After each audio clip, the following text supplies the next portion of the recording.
যোৱা কেইদিনমান ধৰি আমি প্ৰায় সবৰে মুখত শুনিয়ে আছো যে হিন্ডেনবাৰ্গে ৰিপৰ্ট উলিয়াইছে। হিন্ডেনবাৰ্গ হয় কি, আদানিৰ ওপৰত তেওঁলোকে কি ৰিপৰ্ট উলিয়াইছে, বা সেবি চেয়াৰপাৰসন মাধৱীপুৰী বুটছৰ ওপৰত তেওঁলোকে কি এলিগেশ্যন লগাইছে, আজিৰ ভিডিঅ'টোত আমি সবিশেষ আলোচনা কৰিম। একচুৱেলি আপুনি যদি পুৰা সিনাৰিঅটো চাই অলপমান কমপ্লিকেটেড হয়, কোনটো ফাৰ্মৰ থ্ৰুদি ক'ত ইনভেষ্ট কৰিছে, ডমেষ্টিক ফাৰ্ম, ইণ্টাৰনেশ্যনেল ফাৰ্ম, অলপমান কমপ্লিকেটেড। মই যিমান পাৰো সিমানে সহজ কৰিবলৈ যত্ন কৰিম, আৰু ইয়াতে হয়তো আপোনালোকে কিছুমান নতুন নতুন টাৰ্ম শুনিব, সেইবিলাকো মই বুজাবলৈ চেষ্টা কৰিম। সো ভিডিঅ'টো ইণ্টাৰেষ্টিং হ'ব, নতুন কথা শিকিব, শেষলৈকে নিশ্চয় চাই থাকিব। সো ওকে, সবতছে প্ৰথমতে জানি লওঁ হিন্ডেনবাৰ্গ হয় কি। একচুৱেলি হিন্ডেনবাৰ্গ এখন US based short selling farm হয়। শৰ্ট সেলিং মানে কি, যেতিয়া কোনোবা এটা কোম্পানীৰ শ্বেয়াৰ প্ৰাইচ বহুত বেছি বাঢ়ি যায়, কোম্পানীটোৰ ফাণ্ডামেণ্টেলছ মানে ভিতৰত যদি ষ্ট্ৰং নহয় কোম্পানীটো, সেইটো কোম্পানীৰ ষ্টক প্ৰাইচ কিন্তু ডাউন হয়। ঠিক আছে, আৰু হিন্ডেনবাৰ্গে এইবিলাক কোম্পানী বাছি উলিয়ায় কোনবিলাক কোম্পানীৰ ফাণ্ডামেণ্টেলছ বেয়া আৰু তেওঁলোকৰ শ্বেয়াৰ প্ৰাইচটো বহুত বাঢ়িছে, আৰু তেওঁলোকে সেইটো কোম্পানীত শ্বৰ্ট কৰে। শ্বৰ্ট কৰিলে কি হয়, যেতিয়া কোম্পানীটোৰ শ্বেয়াৰ প্ৰাইচ কমি যায় তেওঁলোকে লাভৱান হয়। ঠিক আছে, হিন্ডেনবাৰ্গ এই ফাৰ্মখনে একজেক্টলি এই কামটোৱে কৰে, আৰু তেওঁলোকৰ বেনিফিটৰ কাৰণে কি কৰে, তেওঁলোকে কোম্পানীটোৰ নিউজটো চবতে বিয়পাই দিয়ে, মানে বেয়া নিউজ, নেগেটিভ নিউজটো বিয়পাই দিয়ে, যাতে প্ৰাইচটো অতি সোনকালে ডাউন হৈ যায়।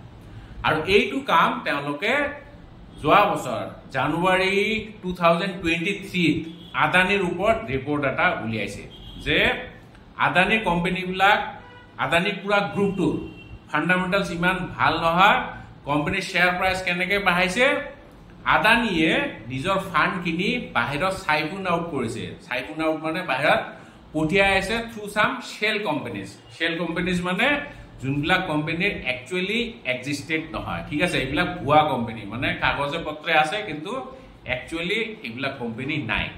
চ' এইবিলাক কোম্পানীৰ থ্ৰু দি তেওঁলোকে পইচা বাহিৰত পঠিয়ায়, আৰু বাহিৰত বেলেগ ফাৰ্মৰ যোগেদি আদানিৰ কোম্পানীৰ শ্বেয়াৰ কিনে, আদানি গ্ৰুপৰ শ্বেয়াৰবিলাক কিনে, আৰু এই গোটেইখিনি কাম কৰে গৌতম আদানি। গৌতম আদানি কোন হয়, আদানি গ্ৰুপৰ চেয়াৰমেন। ঠিক আছে, তেওঁ মালিক হয়। চ' আদানি গ্ৰুপৰ চেয়াৰমেন গৌতম আদানিৰ ভায়েক এজন বিজনেছমেন হয়, ডুবাইত থাকে, তেখেতৰ নাম হৈছে বিনোদ আদানি। চ' এই বিনোদ আদানিয়ে ইণ্ডিয়াৰ পৰা পইচাখিনি লৈ যায় থ্ৰু শেল কোম্পানীজ, লৈ গৈ বাহিৰৰ এনেকুৱা ইনভেষ্টমেণ্ট কিছুমান ফাৰ্ম থাকে, এইবিলাক ফাৰ্মৰ যোগেদি পইচা তেওঁলোকে ভৰাই দিয়ে, আৰু সেইখিনি একেখিনি পইচাৰ যোগেদি তেওঁলোকৰ আদানি গ্ৰুপৰ শ্বেয়াৰ প্ৰাইচ কিনে, শ্বেয়াৰ কিনে। চ' শ্বেয়াৰ কিনাৰ ফলত এইটো কোম্পানীৰ শ্বেয়াৰ বাঢ়ি যায়, তাৰমানে আদানিৰ শ্বেয়াৰ বাঢ়ি যায়।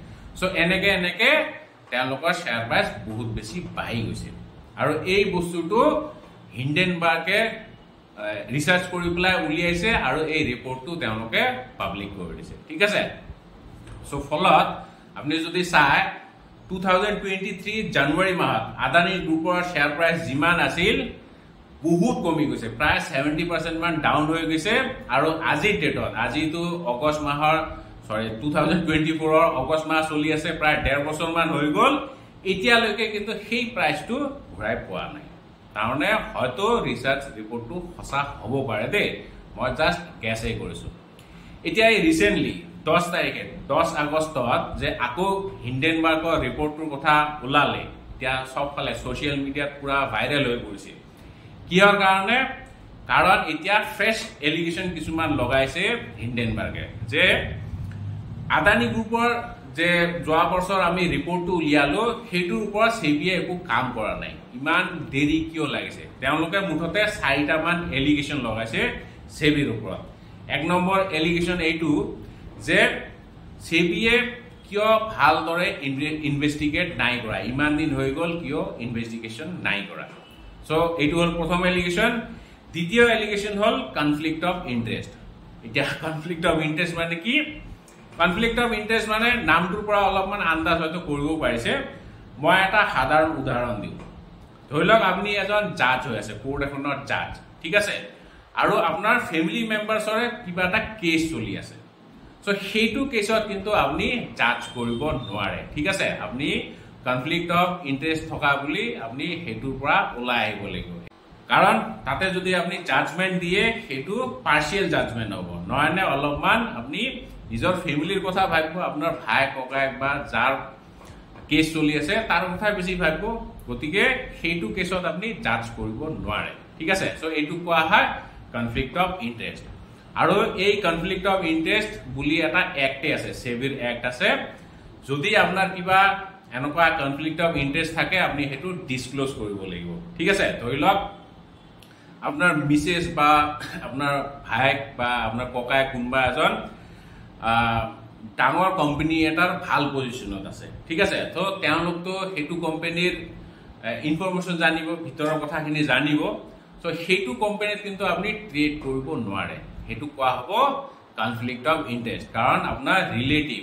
ক্লোজ ৰিলেটিভ হেতু কোম্পানীৰ ডাঙৰ পজিশনত আছে সো ঠিক তেনেকে মানে হিন্ডেনবাৰ্গো সেবিৰ ওপৰত এইটো এলিগেশন লগাইছে যে মাধৱীপুৰী বুটছ সেবি চেয়াৰপাৰসন তেখেতৰ কনফ্লিক্ট অফ ইন্টাৰেস্ট আছে ইয়াত কাৰণ তেখেতৰ হাজবেণ্ড ধৱল বুটছ এজন ডাঙৰ মানুহে হয় তেওঁ মানে বাহিৰৰ ব্ল্যাকস্টোন ইউএস বেসড এটা কোম্পানী আছে ব্ল্যাকস্টোন বুলি ৰিটছ কোম্পানী ঠিক আছে ৰিটছ মানে ৰিয়েল এস্টেট ইনভেস্টমেন্ট ট্ৰাস্ট এইবিলাক কোম্পানী অকল ৰিয়েল এস্টেটতে ইনভেস্ট কৰে ঠিক আছে সো এইটো কোম্পানীৰ সিনিয়ৰ এডভাইজাৰ আৰু যোৱা বছৰ নে 2 বছৰ মান আগত ৰিটছৰ কিছুমান প্ৰডাক্ট মানে এইটো কোম্পানী ব্ল্যাকস্টোন কোম্পানীৰে দুটামান প্ৰডাক্ট ইণ্ডিয়াত লঞ্চ কৰিছে ঠিক আছে সো সেইটো হল কনফ্লিক্ট অফ ইন্টাৰেস্ট যেহেতু হাজবেণ্ডে ৰিটছ কোম্পানীৰ সিনিয়ৰ এডভাইজাৰ হয় মানে ব্ল্যাকস্টোন কোম্পানীটোৰ সো গতিকে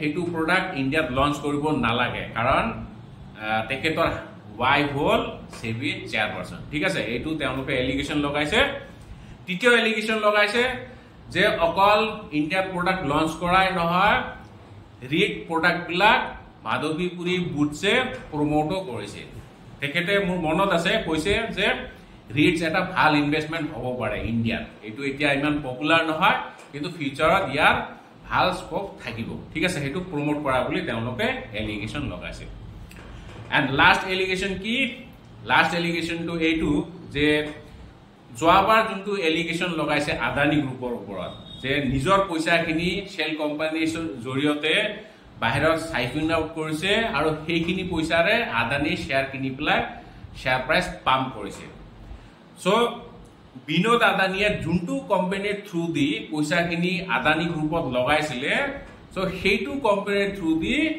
মাধৱীপুৰী বুটছ আৰু ধৱল বুটছ তেওঁলোকৰ পইচা সেইটো কোম্পানীৰ যোগেদি আদানীত ইনভেস্ট কৰাইছে সো এইবিলাক হৈছে তেওঁলোকৰ ওপৰত এলিগেশন এইবাৰ যোনটো এলিগেশন লগাইছে এই এলিগেশনটো অকল আদানী গ্ৰুপৰ ওপৰতে নহয় আমাৰ সেবিৰ ওপৰতো লগাইছে আৰু সেবি চেয়াৰপাৰসন মাধৱীপুৰী বুটছ এণ্ড তেখেতৰ হাজবেণ্ডৰ ওপৰতো লগাইছে ঠিক আছে নো ডাউট ইয়াৰ ওপৰত সেবি চেয়াৰপাৰসনে বহুতখিনি ক্লাৰিফিকেশন দিছেও কিন্তু ক্লাৰিফিকেশনখিনিৰ কিমান সত্যতা বা কিমান ট্ৰান্সপাৰেন্ট সেইখিনিতো মই এতিয়ালৈকে জাজ কৰিব পৰা নাই to be very honest so আপোনালোকে কি বুলি ভাবে ইয়াৰ ওপৰত ফেয়াৰ ইনভেষ্টিগেশ্যন হ'ব লাগে নে নাই বা যোনটো হিন্ডেনবাৰ্গে এলিগেশন লগাইছে এইবিলাক সঁচাকে সঁচা হ'ব পাৰে নি কমেন্ট কৰি পেলাই নিশ্চয় আপোনালোকৰ মতামত জনাব আপোনালোকৰ সহাৰি পালে মই বিৰাটে ভাল পাম ভিডিঅ'টো একেবাৰে শেষলৈকে চোৱাৰ বাবে অশেষ ধন্যবাদ জয় আই অসম